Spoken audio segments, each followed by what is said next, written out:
पैसा आखिर है क्या? एक सवाल जो शायद हम सबके जहन में कभी ना कभी आता है कि समझ नहीं आती, दुनिया में इतनी दौलत है, इतनी टेक्नोलॉजी है, इतनी पैदावार है, फिर भी गुर्बत क्यों खत्म नहीं होती? आखिर पैसा है क्या?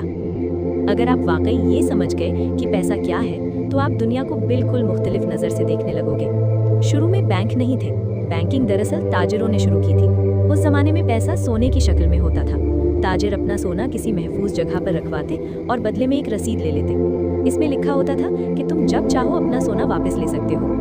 फिर लोगों ने एक अजीब चीज़ दरियाफ्त की। उन्होंने देखा कि सोना साथ लेकर घूमने के बजाय वही रसीद इस्तेमाल की जा सकती है। यानी फर्ज करो एक इतालवी ताजिर इंग्लैंड जाकर कपास खरीदना चाहता है। वो सोना ले जाने के बजाय वो रसीद दे देता है, क्योंकि सबको यकीन होता है कि इसके पीछे असल सोना मौजूद है। यानी रसीद ही पैसा बन गई। लेकिन असल खेल यहाँ शुरू हुआ।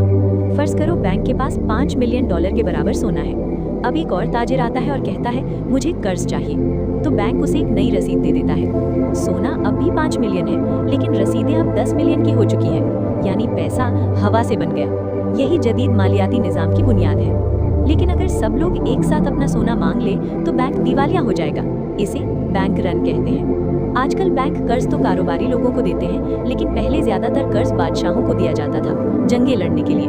और अक्सर बादशाह कर्ज वापस नहीं करते थे, कभी मर जाते थे, कभी इनकार कर देते थे। आप सोच रहे होंगे कि फिर बैंक क्या करते थे? तो उन्होंने एक नया निज़ाम बनाया। बैंक आपस में जुड़ गए, खानदानों में शादियां हुई, इत्तेहाद बने और एक ऐसा नेटवर्क बना जिसे आज हम सेंट्रल बैंकिंग कहते हैं। अगर बैंक पैसा बना सकते हैं तो दुनिया में गुर्बत क्यों है? क्योंकि मसला पैसे की कमी नहीं, ताकत की तकसीम है। पैसा असल में सिर्फ एक नंबर है, इसे बढ़ाया या कम किया जा सकता है। लेकिन अगर हर इंसान के पास बहुत ज्यादा पैसा हो जाए तो लोग शायद उस तरह काम ना करें जैसे आज करते हैं। तो इसका मतलब है कि गुर्बत जरूरी है?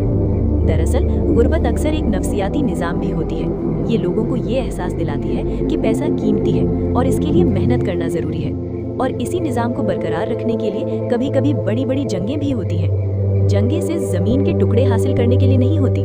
जंगें अक्सर दौलत, निज़ाम और ताकत को दोबारा तरतीब देने के लिए भी होती हैं। जंगों में शहर तबाह होते हैं, मईशतें गिरती हैं और बेशुमार दौलत खत्म हो जाती है। जब बहुत ज़्यादा पैसा निज़ाम में जमा हो जाता है तो उसे किसी न किसी तरीके से ख़त्म करना पड़ता है ताकि दोबारा कमी का एहसास पैदा हो। जंगें और माशी बहरान अक्सर यही काम करते हैं। वो दौलत को तबाह करते हैं और लोगों को दोबारा ये यकीन दिलाते हैं कि पैसा कम है और इसके लिए सख्त मेहनत ज़रूरी है। असल दौलत इंसान की मेहनत, उसकी तख्लीकी सलाहियत और उसका वक्त है। पैसा सिर्फ एक अलामत है। हम सारी ज़िंदगी पैसे को समझने के बजाय उसके पीछे भागते रहते हैं। और शायद असल आज़ादी उस दिन शुरू होती है जब इंसान पहली बार ये सवाल पूछता है कि पैसा असल